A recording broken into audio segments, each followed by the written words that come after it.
Yo tout le monde, on se retrouve pour une nouvelle vidéo. Alors aujourd'hui je suis en compagnie de Nono.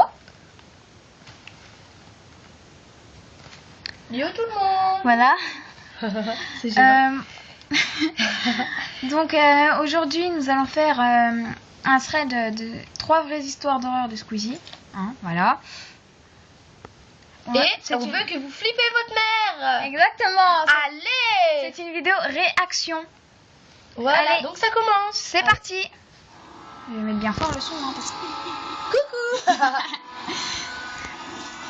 T'as la tête de cul qui fait encore un psychopathe. Cauchemardesque, mais vraiment. Eh bien, bienvenue à tous pour passer une mauvaise nuit. J'espère que vous regardez cette vidéo le soir. Si c'est pas le cas, mettez-la en pause. Revenez à 23h et faites play à 23h, ok? On fait comme ça. Personne ne va le faire. 3 histoires d'horreur. Si, moi j'ai déjà fait. J'adore sa voix, il me fait trop rire. Moi j'ai déjà fait à 23h. Hein. Bon, j'ai pas flippé ma race. Hein. 1h du matin, 3h du matin, on a fait nous deux. Ah oui. En plus, moi, ayant joué à des jeux d'horreur, je le rappelle, je suis pas forcément très sensible à certaines histoires. Donc c'est compliqué de faire vraiment. Tu vas le voir sauter par la fenêtre en exclusivité.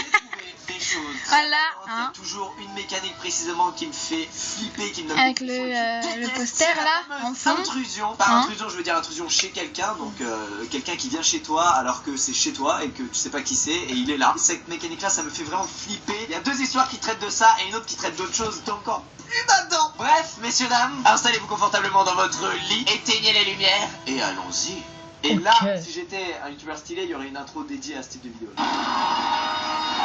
Première histoire très courte. Baptiste vit à New York, il habite au 2e étage d'un immeuble qui fait juste 3 étages. Il est donc Tu veux juste 3 étages. sanitaire qui connecte du coup ces 3 appartements entre eux. Petit schéma à l'appui. Approximatif. Il explique que ni lui ni ses voisins ne savent réellement pourquoi cette pièce existe et quel intérêt elle a finalement. Mais Il y a peut-être des cadavres dedans, hein. C'est clair. Et aucun d'eux ne l'utilise. Vous sentez? Oui, on sent. ça pue la colle, oui. Un soir, Baptiste rentre chez lui, il arrive dans son Qu'est-ce que tu parles de... Oh, coucou. Coucou, je me tape l'incruste, il y a des cookies chez toi? Au cas où il y a un feu, Hein? et du coup, quand tu empruntes ces escaliers, bah tu passes devant la fenêtre des gens. Quoi. Cet homme est donc là debout à regarder par la vitre, et c'est quand même bizarre parce qu'il faisait encore jour. Elle me et fait des comment cookies, elle a fait hein. pour arriver sur ces escaliers Nono. de secours. En bas, Elle vous fait savez, des il y a une cookies. échelle, elle est sur un rail qui s'amène vers le sol, et bref, elle a réussi à se démerder, elle est là, on sait pas trop comment. Mais on se doute que du coup, C'est une intentions gymnaste. sont incroyablement Ouais. bienveillantes. C'est le moins que nous puissions dire. Baptiste s'est jeté par terre et s'est atteint son téléphone tout en regardant la femme qui était sur les escaliers et qui essayait de trouver un moyen d'ouvrir les fenêtres de Baptiste.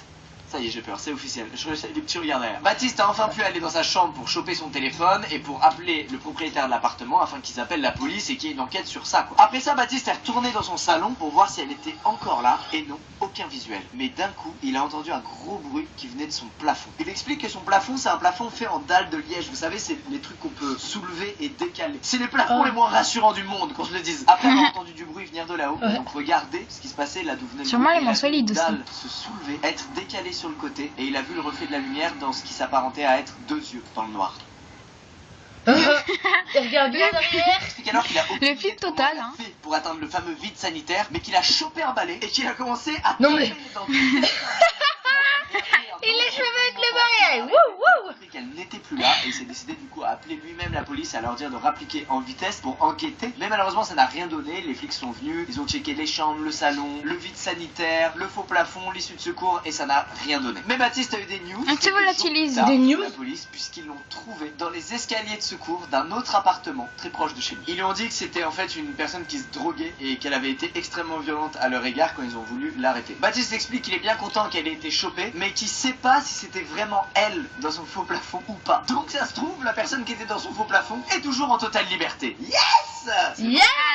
Allez, hein. Histoire terrible maintenant. Vous êtes sûr? Oui, si on fait le bordel, c'est que je suis toute seule chez moi. On y va. Lucie a rencontré, comme beaucoup de filles, un mec sur Tinder qui lui plaît. Ils se sont parlé pendant plusieurs semaines sans se voir en vrai et ils ont même découvert qu'ils avaient quelques amis en commun, ce qui est un truc plutôt rassurant quand tu rencontres quelqu'un sur Tinder finalement. Tu te dis, bon, on a quand même des connexions indirectes, donc logiquement, je risque pas de me faire tuer par cette personne, quoi. Si tu prends le cas extrême. sauf si Lucie c'est explique qu'un Ayano. soir, elle était un peu en déprime et elle avait envie de voir quelqu'un. Elle a donc appelé un Uber et elle a décidé d'aller chez ce mec qui s'appelle Tim. Une fois sur place, Salut, ils ont commencé Tim. par discuter discuté devant la maison ensemble et Lucie a trouvé que le courant passait encore mieux en vrai. Elle était ravie. N'est-ce pas trop parfait comme début d'histoire? Elle lui a notamment parlé de ses problèmes de santé et ça a beaucoup touché Tim étant donné que sa sœur est décédée et qu'elle avait une maladie proche de celle de Lucie. Ce détail a son importance.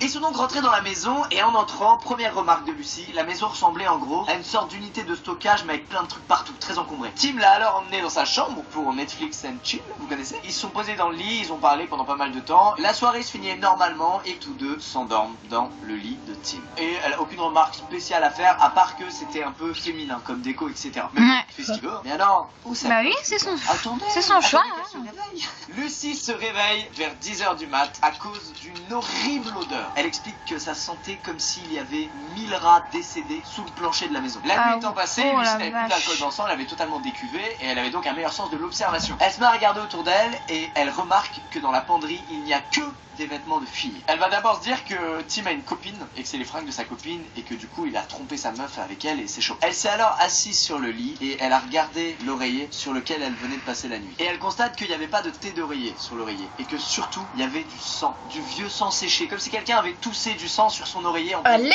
je vomis du sang bleu. Elle a mis les vêtements de fille dans la penderie. Elle se souvient que Tim lui a parlé de sa sœur qui était décédée d'une maladie. Eureka, elle comprend qu'elle est probablement dans la chambre de la sœur de Tim. Elle lui demande alors avec délicatesse s'ils viennent de dormir dans la chambre de sa sœur ou pas. Et Tim lui répond que oui, c'est bel et bien la chambre de sa sœur et qu'il n'a rien changé ni lavé depuis qu'elle est décédée. Et que c'est l'endroit où elle est décédée dans ses bras. Et il explique ensuite à Lucie qu'elle lui rappelle énormément sa sœur. Qu'il est vraiment. Là ça commence à être très creepy. Lucie explique qu'elle se sentait très triste pour lui, que ce mec là a dû traverser un truc terrible mais qu'elle pouvait pas rester là quoi, qu'il fallait qu'elle s'en aille, c'était trop pour elle. Elle rentre chez elle et elle décide de pas couper les ponts, elle garde contact, il parle encore un petit peu. Bien et sûr. après quelques semaines elle relance pour X raison l'application Find My Friends. C'est une application qui permet de géolocaliser tes amis. Elle lance l'appli, elle remarque un truc horrible, sa location à elle a été partagée avec Tim la nuit où elle a dormi chez lui. Ce qui veut clairement dire que Tim pendant qu'elle dormait a pris son téléphone et a activé ça dans l'appli. Elle a alors appelé Tim pour lui expliquer sa découverte et pour lui dire qu'elle voulait plus lui parler, que ce genre de comportement c'est juste pas possible. Et c'est là que Tim a complètement changé de personnalité et qui s'est mis à vouloir la faire complètement culpabiliser, qui s'est mis à dire des trucs du style non mais tu peux pas croire que j'ai fait ça, c'est des bêtises, t'es vraiment une connasse qui me jette juste parce que Voilà. Alors voilà, c'est lui le c'était connard. l'histoire de Lucie et de Tim, sacré prince charmant. Et c'était quoi cette odeur? Est-ce qu'il a buté son chat? Est-ce qu'il a séquestré? On sait pas qui. C'est ça, ces histoires d'horreur à lui? Jamais la réponse et C'est j'espère qu'on pourri. saura jamais de son chemin. Alors les Mais amis, non. on tente de passer à la troisième histoire, celle où il y a. J'avais dit alors, j'ai regardé des threads. Laissez-moi vous raconter l'histoire de Mathilde, mariée à Valentin depuis plusieurs années. Rassurez-vous, Valentin est un homme charmant et très correct. Et le truc creepy ne vient pas de lui. Mathilde est tombée malade, genre une grosse maladie qui l'a cloué au lit. Et Valentin a voulu qu'elle prenne du repos pour se remettre de cette maladie. Ça rend toujours triste quand tu vois ton mec ou ta meuf qui est trop mal à cause d'une maladie. Tu lui souhaites le meilleur, tu veux qu'il se rétablisse, donc voilà, tu le pouponnes un peu. Les parents de Mathilde voulant voir leur petit-fils, Valentin s'est rendu chez eux avec le bébé et a donc laissé Mathilde se reposer tranquillement à la maison. Quelques heures plus tard, Mathilde se réveille parce qu'elle a des douleurs à la poitrine, parce qu'elle doit allaiter et évacuer. Et elle a ce fameux dilemme, comme toi t'as envie de faire pipi en pleine nuit ou tôt le matin. Oh j'ai la flemme, je suis tellement bien. Exactement. Ouais, je pourrais pas dormir tant que j'y vais pas. Ouais mais j'ai la flemme. Mais la version poitrine qui fait mal quoi. Donc je pense que c'est Ah, encore ça doit plus faire. agréable. Après je n'en sais rien, vous en doutez. Exactement, Au bout d'un petit moment, ça elle fait commence à très, être très bien mal. réveillée et elle se rend compte qu'il fait très froid dans la maison. Elle ouvre les yeux et elle entend la porte d'entrée se fermer. Elle est donc contente parce qu'elle se dit putain hier je me réveille au moment où Valentin rentre, c'est cool. Elle appelle alors zéro réponse. Elle allume la lumière de la chambre, elle allume la lumière de la cuisine, elle allume toutes les lumières qu'elle peut allumer pour vérifier qu'elle est bien seule et il y a personne dans la maison. Elle check c'est la porte d'entrée verrouillée, la porte d'entrée verrouillée. Il y a bref, tout va peut-être un fantôme, hein. Et lui, allez, je vais aller vérifier ma porte. bien. Le flip total, hein. Lui dire putain j'ai Le peur, flip c'est total. bizarre. Peu de temps après Valentin rentre, elle lui explique de vive voix, il mange et Valentin reste dans le salon pour dormir avec le bébé alors que Mathilde elle dort dans la chambre. Tout simplement pour que Mathilde puisse faire une nuit correcte, pour qu'elle puisse se reposer vraiment parce qu'un bébé comme vous le savez ça pleure. Et elle a clairement pas besoin de ça vu comme elle est malade. Avant de dormir, Valentin s'assure que la porte d'entrée est fermée, s'assure que toutes les fenêtres sont bien verrouillées et chacun va se coucher. Mathilde se réveille vers 2h du matin à nouveau parce qu'elle doit extraire, elle a mal. Et elle ressent la même chose que quelques heures avant quand elle s'est réveillée et qu'elle était pas bien, pas à l'aise du tout. Et elle On voit n'aura une peut-être silhouette pas assez le temps de finir la vidéo, alors... Ah bon, pourquoi? fait la même taille et la même Ah ouais. corpulence que Valentin. Donc, on Donc, va vous faire une deuxième partie. La fin de la vidéo, hein. On fera la fin de la... Appuie sur la colle, hein. partie, hein. Je suis en train de refaire mes chaussures. Voilà. Au calme pendant la vidéo, hein, bien sûr. Logique. Donc, on va se dépêcher avant que ça se coupe. Hein. On ira se plaigner. N'hésitez pas à vous abonner. À liker un beau pouce bleu Voilà, et à activer la cloche de notification. Bye. Bye. Et ce week-end, on fera une vidéo au Vita. Voilà. Qui sera en 2 parties. Tchuss.